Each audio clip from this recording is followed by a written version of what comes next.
ఏపీలో యథేచ్ఛగా బోగస్ ఓట్లు నమోదు చేస్తున్నారని, అర్హులైన వారి ఓట్లను తొలగిస్తున్నారని టీడీపీ నేతలు రాష్ట్ర ఎన్నికల ప్రధాన అధికారికి ఫిర్యాదు చేశారు.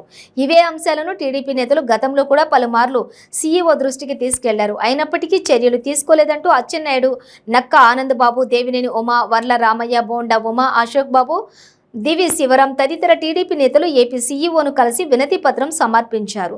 తాము ఎన్నిసార్లు విజ్ఞప్తి చేసినప్పటికీ రాష్ట్ర ఎన్నికల సంఘం పట్టించుకోవడం లేదంటూ అసంతృప్తి వ్యక్తం చేశారు. టీడీపీ తమ దృష్టికి తీసుకొచ్చిన అంశాలపై క్షేత్రస్థాయిలో విచారించి చర్యలు తీసుకుంటామని రాష్ట్ర ఎన్నికల కమిషనర్ హామీ ఇచ్చారు. ఈ సందర్భంగా ఏపీ టీడీపీ అధ్యక్షులు అచ్చెన్నాయుడు మాట్లాడుతూ రాష్ట్రంలో ఓట్ల దొంగలు పడ్డారని వ్యాఖ్యానించారు.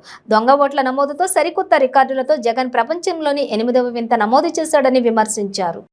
ఓటర్ లిస్టులన్నీ కూడా తారుమారు చేయడానికి ఈ దొంగలు ప్రయత్నం చేస్తున్న విషయాన్ని గుర్తు చేస్తున్నాను. అందులో భాగంగా ఇప్పుడే ఎలక్షన్ కమిషన్ గారికి చెప్పాం, 2-3 ఇంపార్టెంట్ ఇష్యూలు చెప్పాం.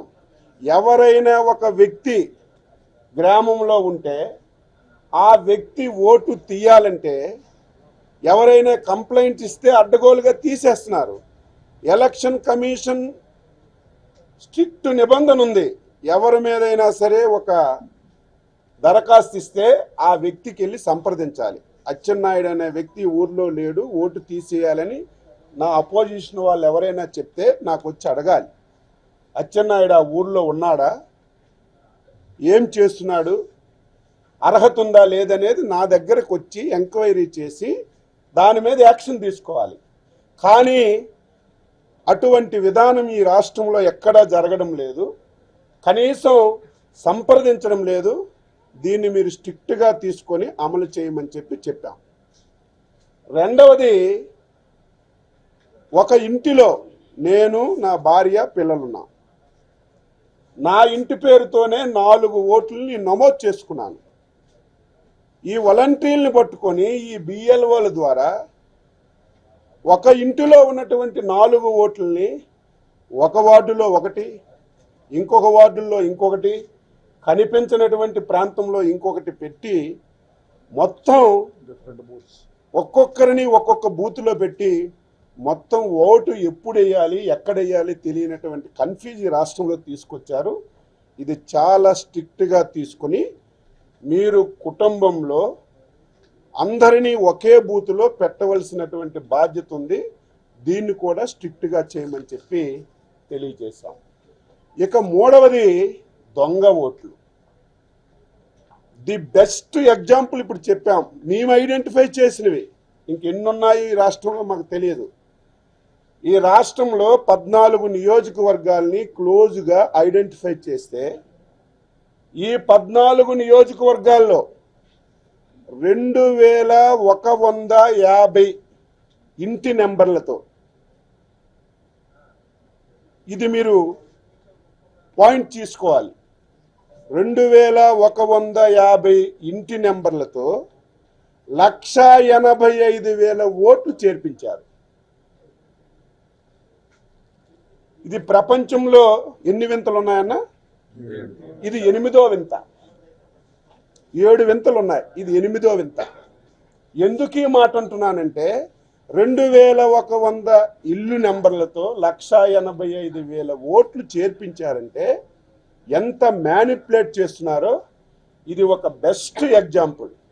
ఒక ఇంటిలో 50 ఉండొచ్చు, ఒక ఇంటిలో 500 చేర్చారు.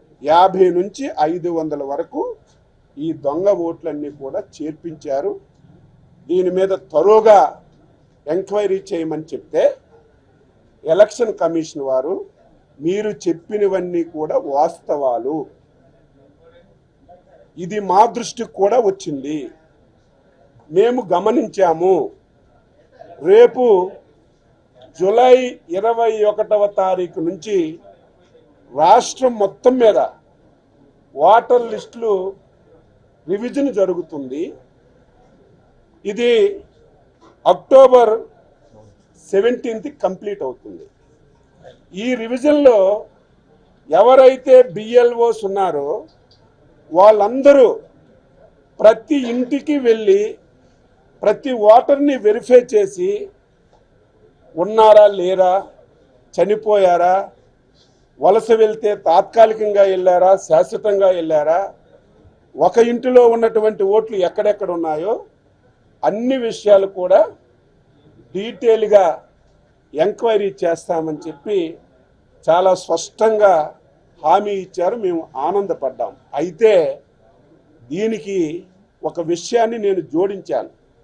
టెక్నాలజీ పెరిగింది, బిఎల్ఓస్ కూడా మీరైతే ఆదేశాలు ఇస్తున్నారు, కానీ బిఎల్ఓస్ ఇంటింటికి వెళ్లకుండా ఎక్కడో ఒక దగ్గర కూర్చొని టిక్కులు పెట్టి కొంతవరకు నష్టం జరుగుతుంది.